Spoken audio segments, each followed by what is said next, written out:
Greetings, all of you sweet, sweet honeybees out there in the hive. Welcome to the Electric Honeypot Podcast, where energy is the nectar of life and humanity is in full bloom. In this space, we are growing together like a community garden. I am your magical host, Everbee, the serious bee spirit. I am so very grateful that you are joining me for today's episode. I have a really good one in store for you. Last episode, I sat down with an old coworker of mine, Joseph, to hear all about this spiritual awakening journey that he has been on. After we stopped recording, our conversation continued for quite a while. I knew that I had to come back and revisit Joseph's story. It became an even deeper conversation about the connections between transgenderism and the conscious evolution of humanity. We also discussed aspects of our society that are holding us back from something greater as a species, as well as on an individual level. This conversation was absolutely fascinating, and I really hope that you enjoy it as much as I did. May you get something out of it that you can apply to your own life in your own way. Let's get started. We are back again with my friend Joseph here. There is an aspect of his story that we didn't quite get into last episode, but it all happens the way it is meant to happen. I feel like this needed to be an episode of its own because this is a conversation that I feel could help other people understand the trans identity a little bit deeper. Perhaps even help another trans person out there understand themselves a little bit better. Everybody's experience is different, but Joseph has some very interesting perspectives from this beautiful journey that he has been on that I think is very important to share and kind of goes along with some revelations that I have been having myself. With that being said, let's go ahead and get started. When our conversation ended last time, you revealed some information to me that I knew we needed to talk about again. Oh, for sure. Yeah. So it's kind of up to you how you want to start reintroducing yourself. Well, so should I start with like maybe my story a little bit? Yeah. And kind of like my trans journey, and then kind of like see how that becomes introducing myself. Absolutely. So how did you first realize that you were transgender? Let's start there. Okay.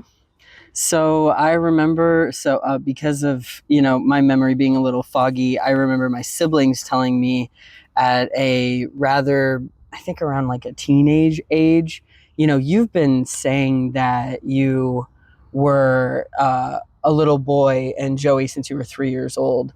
And my sister told me that, she shut that down is because she was embarrassed by her friends. Yeah.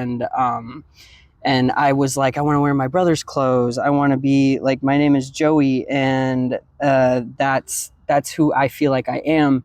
And my family was not supportive at all in any way, shape, or form. Yeah. How did your family respond to that? Well, they overcorrected me. They definitely were telling me that I needed to be a girl, and and they dressed me up in dresses and skirts, highly feminine outfits, to really kind of stick that into my psyche. You are a girl. Right. And what's funny is it didn't really stick. As soon as I didn't have to wear dresses and skirts anymore, I was wearing baggy clothes. I was one of the boys, really and truly. I had more guy friends in school than I ever had with girlfriends. Yeah. I was a lot more masculine presenting, even as a girl. And I felt more comfortable in the masculine presenting kind of like, with baggy clothes and hiding my chest and whatnot.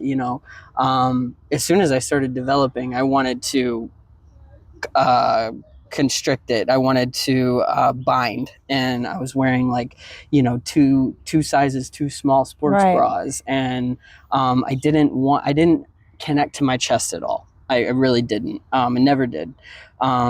If it wasn't sports bras, it was ace bandages. If it wasn't ace bandages, it was duct tape. If it wasn't duct tape, it was a binder. Like, and speaking of duct tape, whenever I turned, I'd say about maybe 18, 19 years old, I I came into drag, and I learned what being a drag king was. And I kind of went on a journey with a couple of friends of mine that had also kind of wanted to perform and do drag. And I can tell you that whenever I duct tape my chest back and I put that facial hair on and I did the makeup, like the bronzing, and I looked in that mirror, it was like something just clicked in my psyche, in my head, in my heart. It just clicked, and I was like, this is me, that's me. And then that's when I started to kind of try to do research, and I asked my friends, my other drag king friends that were transgender, they called themselves, trans men, and they were taking like testosterone boosters and stuff like that. And I was like, what is this? Like, I didn't even know this was a thing. I didn't even know this was possible. I've been thinking since I was 3 years old that I'm different. And I always thought I was just going to be a tomboy for the rest of my life. Like, I was just going to be, this masculine presenting female. And for a while, I kind of, went back and forth. I kept telling myself, like, I can't do this. I can't do this. I can't come out to my family. I can't do this. And I kept trying to tell myself, like, I didn't deserve to step into that. And again, with my last video with the Christian religion, it didn't help at all, because that was like, I had heard that sermon that told me that transgender people were like guards of Satan. So I was just in a whirlwind of, what am I supposed to do with this? So you're kind of denying yourself because of judgment and hatred that 100%. You were already experiencing before even coming out. 100%. And I think a lot of trans people do that. I think a lot of people are still in the closet, just not wanting to step into their authenticity and seeing what that looks like, seeing what that feels like. Like, whenever I speak to people about being trans, it is right with my soul. I know it's right. Like, I know what I'm feeling is enough. Like, I don't need outside validation. Was it helpful whenever I did come out as a transgender? But let me backtrack a little bit. When I was doing drag, I felt like I didn't want to take the stuff off. I didn't want to take it off. After I started doing drag, that's when I bought my first binder. Well, actually, a friend of mine bought my first binder, and that was a blessing. I slept in it. Shouldn't have slept in it. Don't sleep in your binder. Don't do that. It is bad for your chest. It's bad for your lungs. It's just bad. Don't do it. But I slept in my binder. I constantly wanted to wear it. I never wanted to see my chest ever. When if I did see my chest, I didn't look at it. I didn't look in the mirror and nothing. It was, like I said, completely disconnected from me. And so going down the path, I was back and forth for a few years after I did drag. I did not look in, like, I was presenting myself as a transgender person, a trans man, but I didn't like do hormones or anything like that. I wasn't looking into permanent options yet. It wasn't until I was 22, 23 is when I actually stepped into wanting to look into doing hormones and wanting to actually change my outward appearance. Because I really I had completely disconnected from my femininity. I didn't want anything to do with it. People called me she, her. I like cringed. I didn't like it. I was against it. It was like everything in me, everything in my being was saying I wanted to be a man. Right. And it wasn't until I was with a partner of mine and we were going through, you know, the options and stuff. And I had a friend of mine that said that, you know, he had started hormones and he knew of a clinic that could help me and get me set up and stuff. And I was so excited. And it was, you know, when I was going through hormones, it was, I'm not gonna lie, it was terrifying because you're in that pre-T, like slowly transitioning, like Right. you're getting a deep voice, but you still have a feminine looking body. Kind of like going through puberty a second time, exactly. right? Yes, yes, exactly. It is like going through puberty a second time, exactly. But whenever like I'd go into the men's room and I'd sit in the stall and I'd be like looking, trying to see feet. And if I didn't see any feet, I'd come out. Yeah. But if any feet were in there, I wouldn't come out. I'd stay in that bathroom for 5, 10, 20, 30 minutes if I had to. Like I was detrimentally terrified for people to see me in that space. And as I started coming into myself and I started, like, my voice got deeper, I started growing facial hair, it started to become really easy, and now I don't even think about it. Yeah. But throughout my trans, you know, journey, I definitely started feeling more connected to my femininity. I started like for instance, whenever I don't know, maybe 2 to 3 years ago, like I was telling you earlier, I was around like very highly toxic masculinity. That was going to be my next question, to kind of compare the experience that you had as a female versus living as a man and woman. Yeah, for sure. So whenever I was a female, I mean, I was scared of men. I didn't want to be around men. I actually was like completely just disgusted by males in general, and how they spoke, how they walked, how they talked. I had a lot of, you know, situations and where I just felt unsafe, and but I was very sensitive and I was very in tuned with my femininity, obviously because I was a girl, and I felt weak. I felt scared. I felt like, you know, this is not something that I want. I want to learn how to, you know, take care of myself and really kind of find more of like a strength. Yeah. And I feel like whenever it came to being Joseph, because I mean, as I was a female, I was Joanna, and coming into Joseph, I felt it was when I got top surgery in, I think it was 2022. It was in February, and or 2021, somewhere around there. I'm so sorry. I'm a little iffy on dates. I should have prepared better. But after my top surgery, that was when I really firmly became Joseph, and I felt like Joseph. Joseph saved me from that fear, from that feeling of, you know, I'm less than, I'm not right, I don't feel right, I feel wrong in my body, I had dysphoria and stuff like that. When I got my top surgery, which is why I am a firm, full-on believer that gender affirming care saves lives.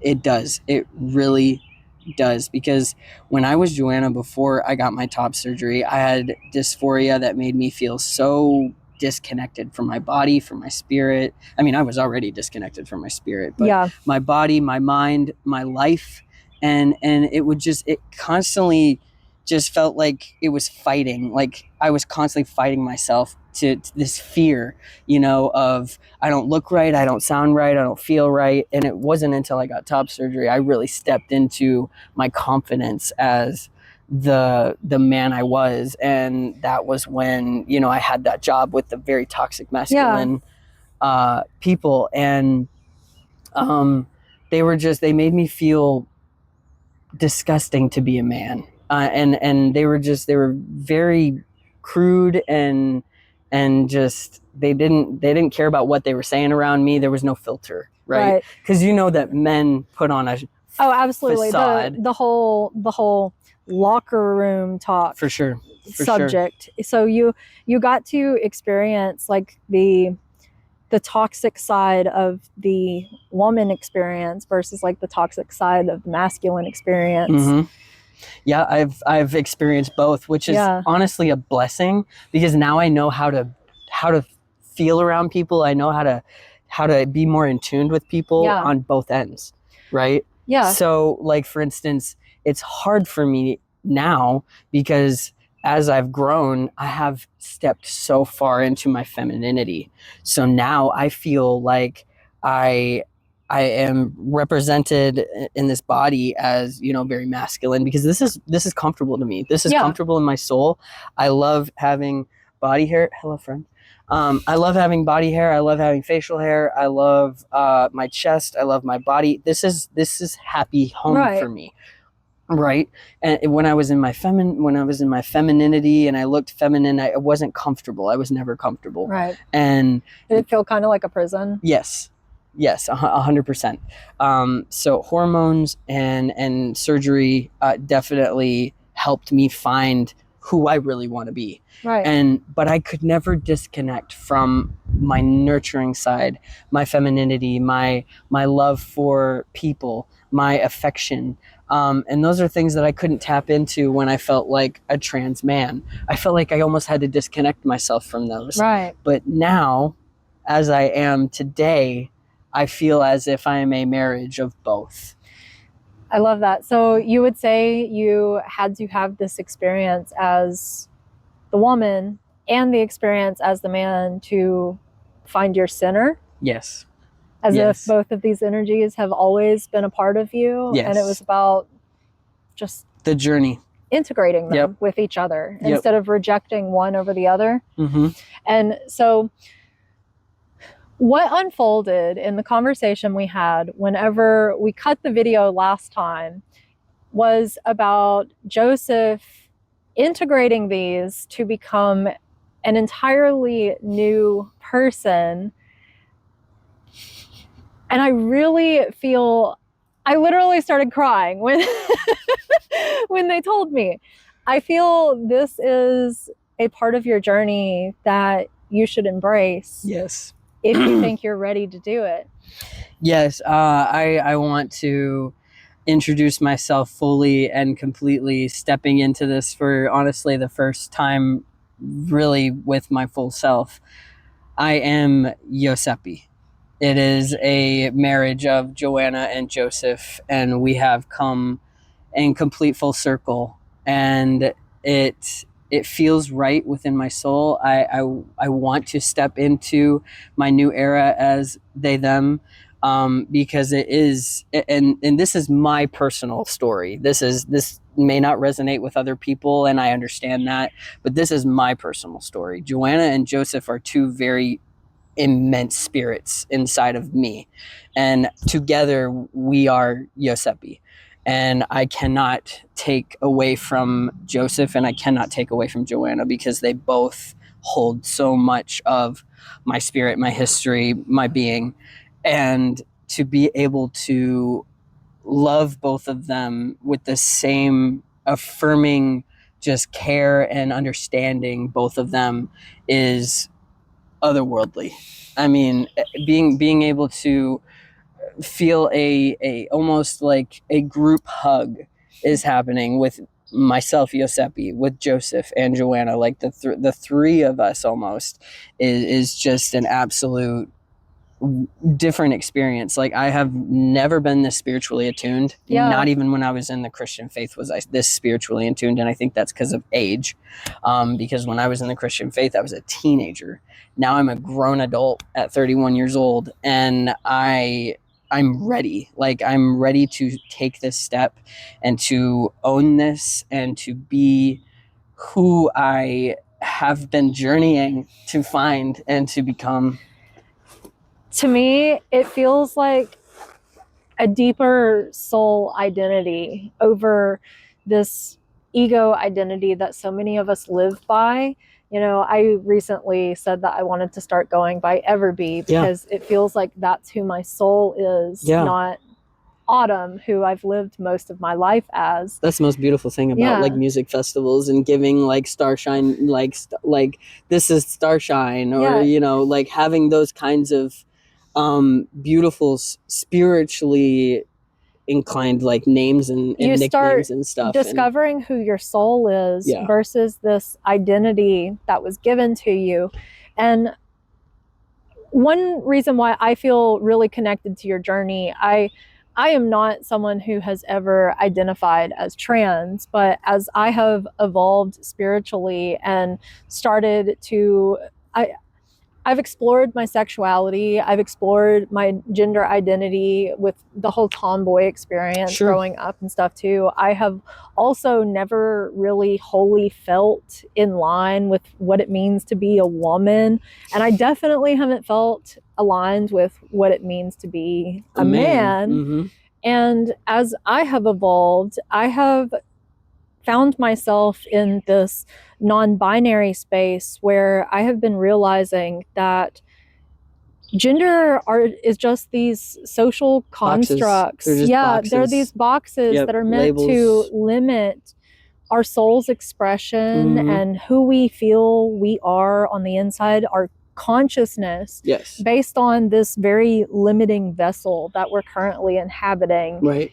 And your story is just very intriguing to me because I have, over the last year, I wrote an article last year on transgenderism. Oh, nice. Even though I am not a transgender person, where I have spoken about how I feel transgenderism is evidence of the conscious evolution of humanity. It's spiritual. Yeah, because we are each these two-spirited people with a masculine and a feminine within us, but we limit ourselves from that based on these social constructs that are designed to profit off of us. I mean, look at all of the his and hers items out there. Yes. And the division between us that it creates. Yeah.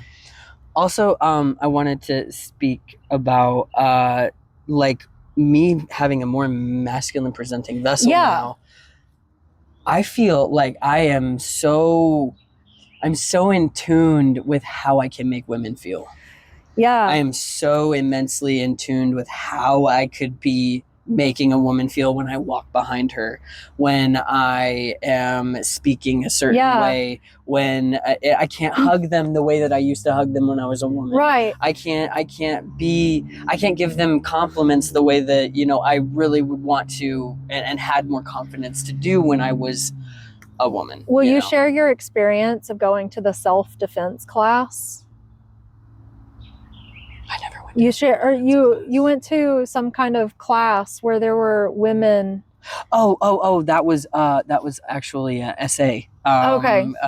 An essay. I misunderstood. No, it's okay. It was an essay therapy group. Okay. Yeah. I got you. Yeah. Okay. I was misremembering. Yeah, no, it's completely fine. I was like, I didn't go to self-defense. Yeah, I was like, it's something involving that. And you were talking about how it was all women. You felt like you weren't welcome because you were now masculine presenting, even though you have had this experience as a woman. Yes, exactly. Which was also a very, I mean, the first session was really, I wouldn't say uncomfortable. Right. I couldn't let loose because I was like, how are all these women feeling with a man in here? Yeah. Like, how are they feeling? Because this probably... Did you see that? No. Was that a butterfly or a dragonfly? It literally just flew around your head and then flew away. And there's a bluebird. Oh, I love bluebirds. I rarely see them. Or blue jay. Yeah, it's blue so jays, beautiful. Yeah. Oh my gosh, I love Good that. luck, new beginnings, hope. Yeah, confirmation. I'm sorry to No, interrupt. it's fine. No, please interrupt. Just this That's magical beautiful. moment as we're talking about this. I love it. So you're back to the experience of the essay class. So my first session, like I said, I wouldn't say I was uncomfortable, but I could not allow myself to relax. Right. Because I was hyper vigilant on how am I going to make all of these women, there was like 12 of them. Yeah. Feel comfortable, feel safe, feel like they can speak their truth, right? To say their stories, to feel empowered, Right. you know, with a masculine presenting Yeah. presence. And that comes from your own experience on their side. Yeah, if I were a woman, I could go there, you know, because of my experience. And I think that that's something that's really beautiful about transgender people is you can know what that other side goes through, how they're feeling, what they've experienced, because you experienced it yourself, right? You know, and when it comes to when it came to that session, I mean, the ending of it was beautiful. It was miraculous. It was a miraculous, amazing, wonderful experience, because as the sessions went on, it was 8 sessions. As the sessions went on, they felt more and more safe. They felt more and more affirming. They felt more and more like these women know I'm on their side. Right. And I don't have to explain to them. It also probably helped that I was he, they. Those are my pronouns that I put on my name tag. I wanted them to know I was not just he. Right. So there was, you know, some maybe safety that they could feel. I feel like having a masculine presence that understands and provides that, you know, masculinity is supposed to be this safe, protective energy. Yes. Mm-hmm. I feel like having you there was probably very healing for women that have gone through that kind of experience, even if initially... I didn't think about that. Yeah. Even if initially you were thinking, why am I here? Right. You know? And another thing is, and if there's any, you know, trans people that need to go to a therapy group that you believe is going to be strictly one gender or the other, understand that you're screened. They screen you for a reason. I had to learn that too. They screen you for a reason to make sure that you are going to be safe for this group. Yeah. Don't question it, because I questioned it and I think I got a very rough, bumpy start. I feel like it would have been a lot more smooth if I would have went in with that mindset. Like, I was screened for this. They know my story. They know I'm meant to be here. They know that I wouldn't be here if I wasn't going to give back to them in some way, shape, or form. And you're not that harmful, toxic, masculine presence. So that caused them abuse. Why have that fear? Right. You know? Yeah. It's also trusting yourself. Sure. And I think that's something we all can learn as well. Like, don't judge gender by, you know, these society explanations. Yeah. You know, understand that there could be a masculine presenting person that is kind and nurturing and loving and caring. And there is a feminine also that can be masculine and protective. And we don't need boxes. Just be you. Just be your authentic self. What brings your soul life? What brings you, what brings life to you, you know? And how do you want to show up? Yeah. How do you want to affect people? Yeah. You know, you don't have to follow your gender's societal explanations. You can just be. Yeah, I feel it's not necessarily about these rules that we're told we have to follow, but our presence. Of course. And how we show up in the world, the energy that we put out into the world. Yeah, like we say, energy cannot be faked. And like we also talked about this last episode too, about how energy is just this fluid thing. It's like water. Yep. And gender is the same way. It's this fluid thing, and it's all energy. Yes, we are all energy. I mean, the thing is we just can't. We think too much. Yeah. We overthink it. We really do. And we feel the need to categorize and label absolutely everything instead of just letting it be and accepting things as they are, accepting ourselves as we are. Also, we don't have to understand everything. Yeah. We really don't. We put so many expectations on ourselves that weigh us down, cause a lot of guilt, shame, and fear. Stress. A lot of hatred within the world, when in reality, none of us really know what the fuck is going on. Not at all. Me knocking over my water bottle. Not even slightly. Because the thing is, everybody's life is different. Yeah. Just because I walked a certain walk doesn't mean that you're going to walk the same walk. just because something, like I said, just because something helped me doesn't mean it's going to necessarily help everyone else. You know, you have to be in tune with yourself, be in tune with what makes you happy, what brings you joy. And you have to listen to yourself. You can't just be like, oh, this makes me happy sometimes, or I'm supposed to be happy when I do this, so I'll do it. Like, you have to feel joy. Joy is a choice. Yeah. Joy is a daily choice. Yeah. And happy is a fleeting feeling. Yeah. You know, when you're happy, that can just fade away.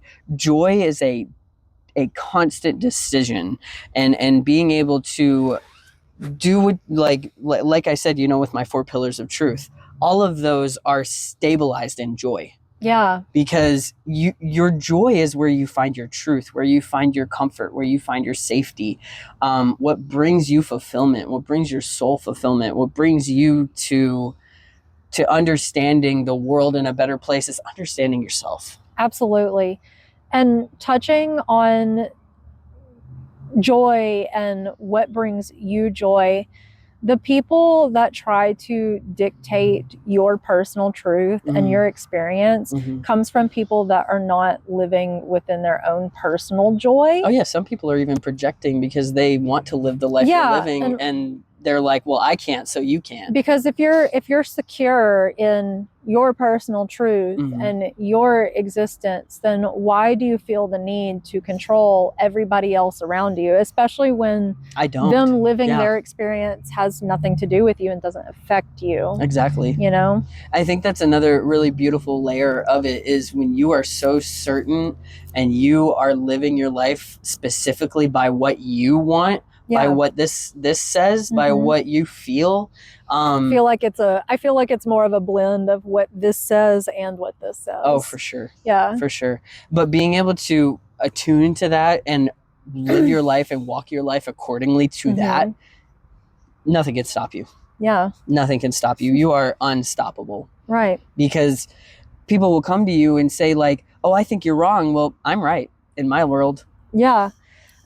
Like, I'm sorry, it's that easy. Like, I don't want to say that it's more difficult than that, because it really is the truth. Like, when you are so affirmed, so completely aligned with what I want is what's right for my life. Right. No one can really cross hairs with you. Yeah. Like we were talking about earlier, I can see you existing in your universe. You can see me existing in mine, but we don't truly know what it's like living in each other's universe. My reality is different from yours. Yours is different from that bird flying in the sky. That bird's is different from the insects that are flying around. The insects is different from all of the plants. So what really is reality? And this is where beliefs get complicated, because people talk about beliefs as if they are ultimate truths for everybody, when it is about personal truths. Personal beliefs, because your reality is not a reflection of every single person's reality. We're all different. We're all supposed to be different. And that's part of what makes us beautiful, because it helps us learn and grow. And like, you've basically been... There is no tree that is exactly the same as another tree. Right. Please, like, nature shows us in every single way that we are inevitably changing. Yeah. Whether we like it or not. Yeah. Like, leaves come in different areas and different ways every single season, and they fall and they die. And the thing is, like, we as people, that is a living example that we are not meant to be the same. Yeah. We are not. 100%. And we're supposed to constantly change. If you're not changing, like, Everbee, when I tell you that I feel like I've lived about 20 lifetimes in just this lifetime alone, I mean that. Yeah, I was about to say, you've definitely lived at least 3 different lifetimes, and each time you've had a different perspective that has helped you expand to an even greater perspective. And got me closer to spirit and aligned to my pillars. If you're not growing, you're decaying. Of course. Yeah. Yeah. Because that means something's wrong. Something's blocking you. Yeah. Something. And it's usually ourselves blocking us. Period. Yeah. I used to tell myself all the time, you know, all I have to do is remove my dead body in front of me. Like, I really did say that, because that is the truth. Like, you have to remove yourself from blocking you. Yeah, get out of your own way. Exactly, get out of your own way. Yep. Yeah. That's beautiful. Mm-hmm.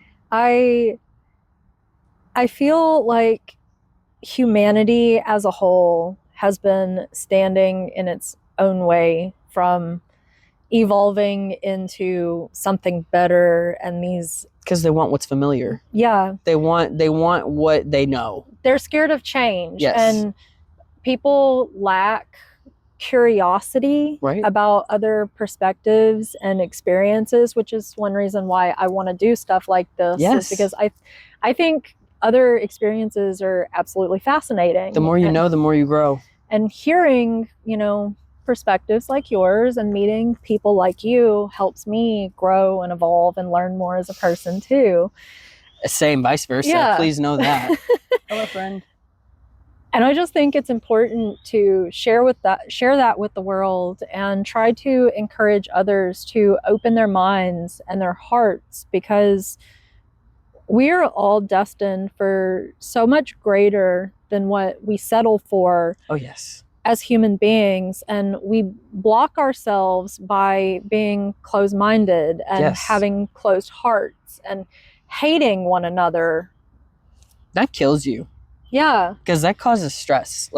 And stress, as we were saying earlier, cortisol, with me feeling like I'm turning younger, I'm turning back the clock because I'm changing in so many ways. But it's the truth. Hate and judgment cause you stress. Yeah. Because it takes energy to hate and to judge people. It's also not our place. It's also like swallowing poison. Yes. Because when you are hating someone else, you're also hating yourself. Because happy people don't feel the need to be so nasty. Yes. There's no point. Yeah. There's really no point when you are happy within your life and you are happy within your walk, and like I said, all of your pillars are aligned and you're living fervently by your own life's design and following your own map that you're creating yourself. Nothing throws you off. Yeah, absolutely. You are so immensely just grounded and rooted into what's going to serve you in your life. Anybody who comes along that tries to uproot you, they don't have the tools. Yeah. And the funny thing is, we've also been talking about this earlier, because I did a tarot reading last night that I posted today, where these people that are so busy spreading hatred towards you end up being the people that elevate you, because the pain is what sets you free. And if you're living authentically and shining your light, especially on social media, all those people leaving hatred, thinking it's destroying you, it's only getting you more publicity. Yeah.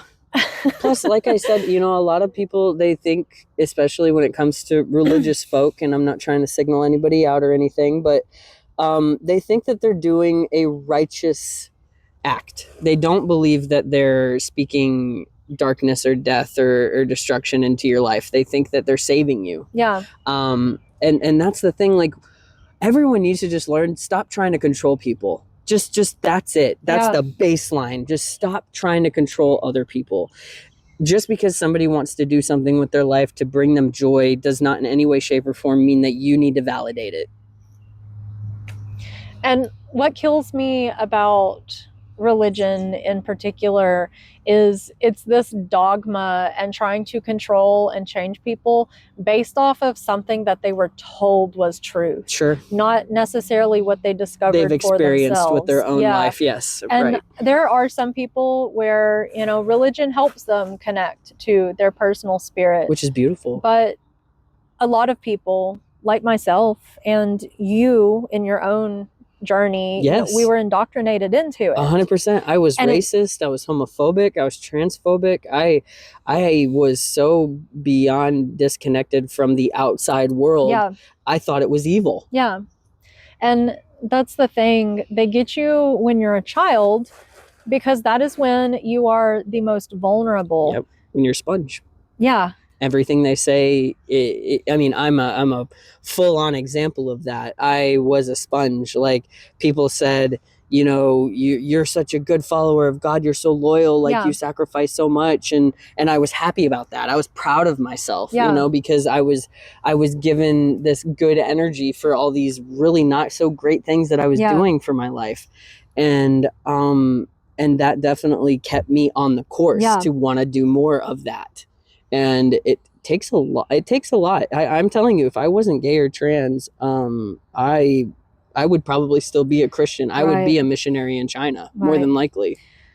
Kind of a controversial question here.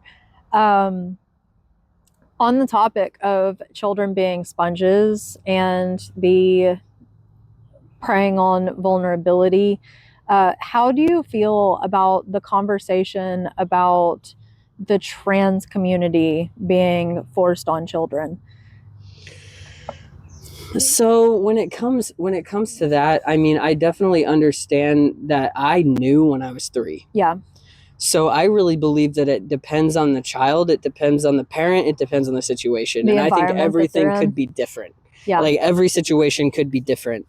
And I need people to understand, when you medically transition, doctors ask you a lot of questions to make sure they know exactly what you're getting into. So these people aren't just willy-nilly, I want to be trans. Did you have to go through therapy for that? 100%. I had to go through therapy. I had to get a therapy letter, and I had to be approved that I was transgender and I had dysphoria to even get top surgery. Right. Like, we don't just get things handed to us. It is not just a not botched, but it's not just signing papers for a plastic surgery. That is not what we're doing here. It's not just a split decision that you make and doctors are like, yeah, let's go for it. There's so much into it. There's so much into it. Like, and people just think that we're just willy-nilly I don't want to be a woman, I want to be a man. Right. It's not that. And on top of that, like, I know quite a few transgender people, and there are a lot of them that never go through surgery at all.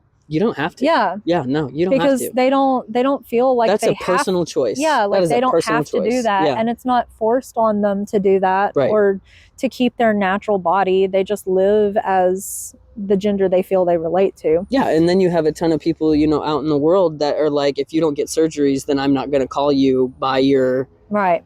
They're forcing us to completely change into what they deem, okay, I'll accept that. Right. And that's wrong. Right. Like, I'm sorry, but if somebody doesn't want to take hormones and and they're a trans man, they're a trans man. If somebody doesn't want to get top surgery or bottom surgery, they don't have to get these surgeries or hormones to be valid. Right. No one's forcing them, but it also kind of sounds like no matter what flip of the coin you are on when it comes to this subject matter, there's always going to be someone that has something to say. Oh, of course, people are going to say that it's mental illness, that it's because you were abused as a child, because of all of these reasonings that society wants to deem the path of transgenderism. Right. So the abuse as a child is really interesting to me because people like to throw that one out, but think of how many people are abused as children that are straight trans. too. Yep. It's not, there is not a correlation between abuse leading people to that. Sure, in small cases, it's very small percentage in an already small percentage of the population, that might be true. Yeah. Where they find that's what triggered this within them. But there are so many people who are straight that don't go that way. And people will look at criminals, for instance, people who commit like violent crimes and they have traumatic backgrounds, and other people are like, well, I had trauma and I didn't turn out like that. So why are we saying that trauma is exactly what's caused people to feel like they're transgender when there isn't a correlation? Exactly. I think it's just people just trying to find a reason, because people just have to find their reasons. They don't understand. Exactly.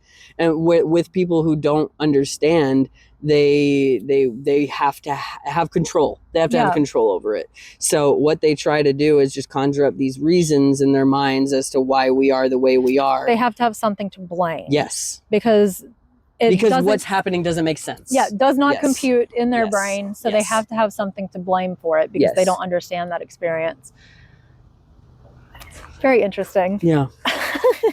No, And another thing that I want to kind of shed light on is I get so beyond frustrated at people who think that transgender isn't real because people detransition. Yeah. That's a personal choice. Absolutely. And most of the time I'm going to be honest, most of the time it's because of religion. I was about or to say, it's because their family does not in any way support them and they backtrack. I was about to say, we actually worked with someone who is now transitioned. I'm sure you've seen some stuff online, and they've said like some hateful Christian stuff to me. And oh, we worked with them? Yeah. Yeah, I remember. I won't say names, but I know exactly who you're talking about. Yeah, definitely religion. Religion makes people like hate parts of themselves and part of their journey. But as we were saying, how can you compete with love, support, kindness, joy, family, community? Yeah. Like how do you not fall into that? Right. It's when you're so low. Because to be honest, they were very low. They prey on vulnerability. Yep. And tell you that you need deliverance and that you have to have their community, you have to have this and that to reach that deliverance, versus realizing that it's all inside of you. And then you start demonizing aspects of yourself and your journey based on what these other people are putting into your head. Exactly. Yeah. And then the thing is, like, this is where, I think I talked about it in our last video. It's just, you can experience the spiritual gifts in religion. Yeah. You can 1000%. Yeah. And if anything, you're going to experience them bigger there because you have a collective that believes it, energy. That believes it. It pulls it out of you. Exactly. Yeah. So it's so hard to combat that. Yeah. Because they're like, well, I see it. I feel it. Like, I know. Have you tried it outside of it? Yeah. Because it's there. It is. It's still there. 100%. Like, you're fighting yourself in religion. Like, you're running away from yourself and you're saying that it's not you, it's something else. It's some feeling that isn't you. It's you. Yeah. It is literally just you. My favorite is whenever you express anything that contradicts particularly the Christian faith. I talk a lot about the Christian faith because that's just my personal experience. Well, yeah, I grew up in the Christian faith until I was like 16 years old. The thing that gets me the most, like, this has already been happening on your video, the last one we did, you express this different opinion, and it's like they cover their ears, and then instead of la la la la, they're just like, Jesus loves you, Jesus loves you, Jesus loves you. And then it's just like, okay, but do you love yourself? Yep. And why do I need this love of something outside of me so bad? Right. Am I not loved unless something outside of me loves me? Exactly. And that's where the problem lies. It is. Yeah, exactly. Because these people are sacrificing themselves for something that they think they need access to. Right. When they can access it without any of this. Yeah. Like, it's in you. Like, the fact is, you just have to sit with yourself. Like I said, align your pillars, get good people around you, be in a good environment, get a good mindset, and be around community, and you'll feel the same community thing. That empowers you versus telling you that you're powerless and you need them. That's literally what cults do. They tell you that you are powerless without them. Yes. If you leave, you're losing out on all this stuff. Right. Yeah. And I feel like a lot of it is designed to create these feelings of guilt, shame, and fear, because they rely on you to feel those things for them to be. Because when you have purpose in this world, when you walk off the path, that fear will bring you back. Yeah. That shame will bring you back. Yeah. That loneliness will bring you back. Yeah. Like, it's a perfect vicious circle. Yeah. And I love that sign that I saw in a church on the way here today. I know this conversation was supposed to be more about your transgender journey, but this conversation is as fluid as anything else. The church is just so intertwined with who you have become. Of course. And it's just so funny, that sign I saw earlier today about how God does not call the prepared, God prepares the called. And this judgment and hatred that you experienced that led you to leave. You were afraid of yourself, and then you took the leap on yourself. You've been through this whole journey. You've literally been prepared by the universe throughout all of this, while these other people are telling you that you're wrong and you're living in sin, when this has all been part of the divine plan. Yes. And your blueprint from the very beginning. Yeah, like, I don't know if I said this in the last video, but because I really and thoroughly thought when I was like 16 years old, I was going to be a missionary in China. I was going to bring millions to Jesus. Yeah. Well, now it's flipped, and now I'm bringing millions back to themselves. Yeah. That is my goal. I mean, Jesus said it himself, the kingdom is within. Yep.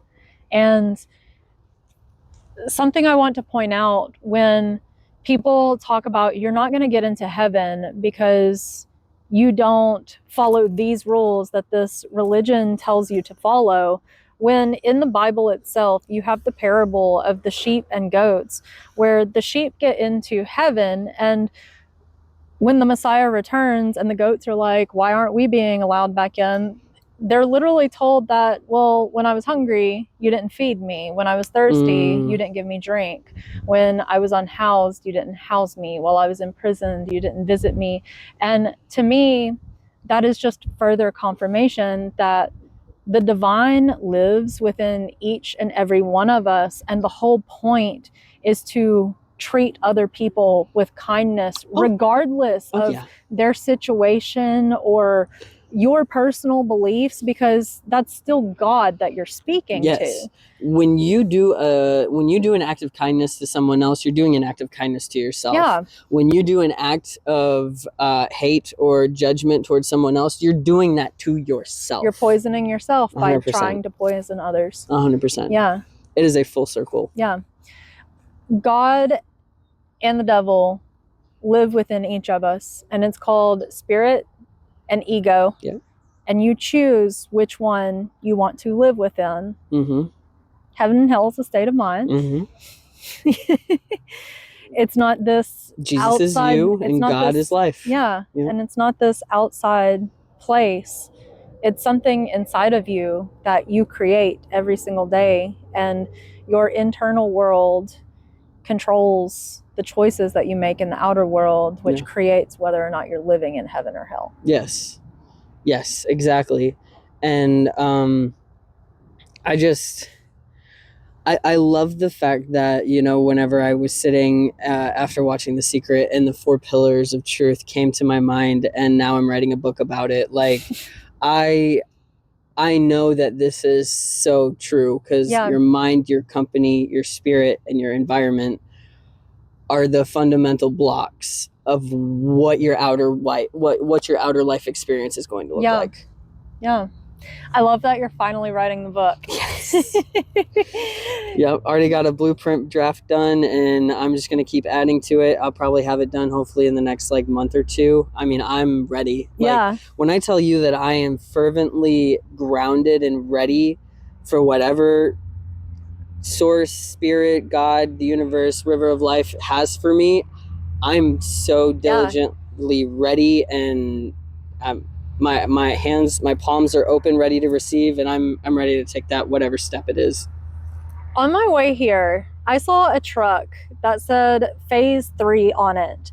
And I just remembered that, and had this message come through of phase 1 was experiencing the pain, the suffering, the initiation process. Phase 2 was the awakening, discovering who you really are and your personal power. Phase 3 is implementing the calling. That just hit me. I love that. That's good. Phase 3. Phase 3. I'm on to phase 3. And you know what's crazy is like I told you, I am the same person that had the confidence, certainty, I feel like God's behind me. 100%. 100%. I feel like God is behind me.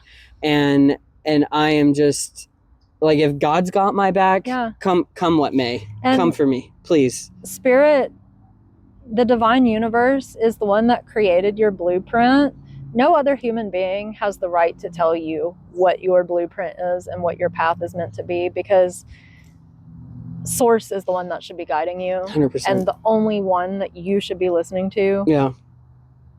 Is that. Yeah. Yep. And that's within you. Yep. Your intuition. I love it.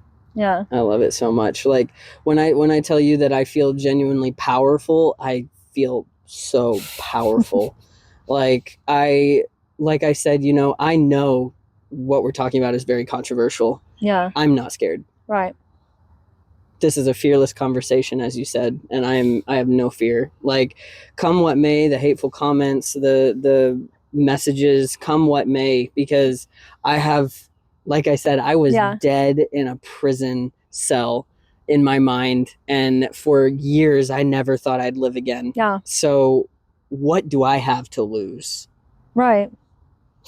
And you have everything to gain. Yeah. Yeah. I love that. And going back real fast to people who want to say transgenderism isn't real, there is actually science coming out that is starting to support, like, my personal theory on transgenderism being evidence of the conscious evolution of humanity.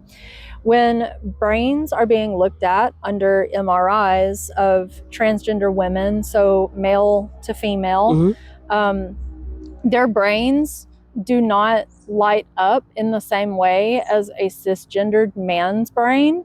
They also do not light up in the same ways as a cisgender woman's brain.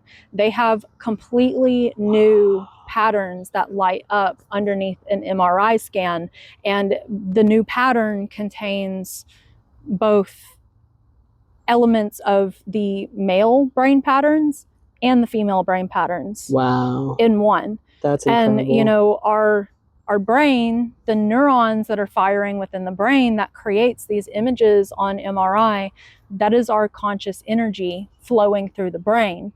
So these people literally have brains that are intertwining and integrating. Scientifically different. Yeah.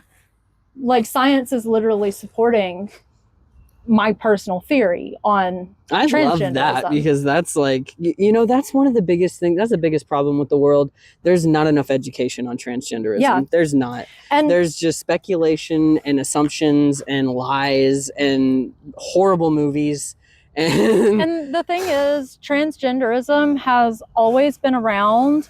It's just, it hasn't been as prevalent because people haven't felt as free and people safe are becoming to fearless. share. People are becoming fearless. And so if you look at other, like, a bunch of Native American cultures used to call it two-spirited Yep. people. They saw it as having two spirits within them. But the truth is, it's all you. Everybody has it. We just put ourselves into these boxes that limit us. Yep.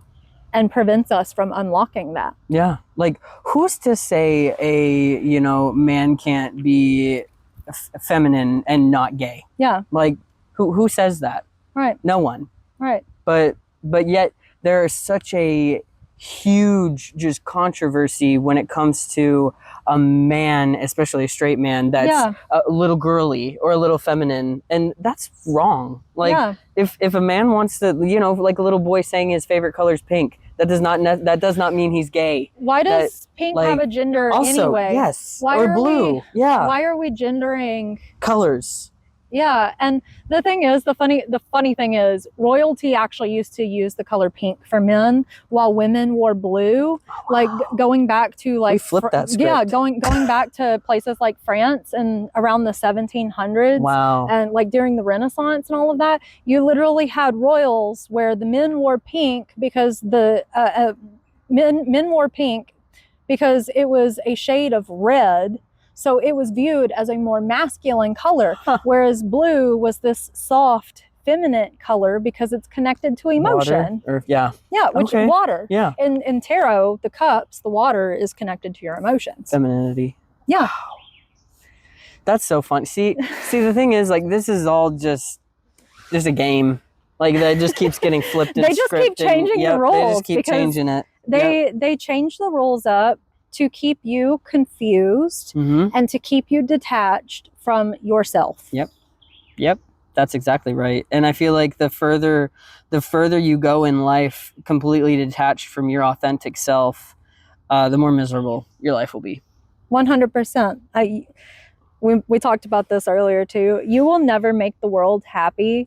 So you should focus on making yourself happy, because no matter what you do to try to people please and make people love you, there is always going to be someone that hates you. So you might as well love yourself and be who you want to be and not what the world tells you you are supposed to be. Yeah, and enjoy this life.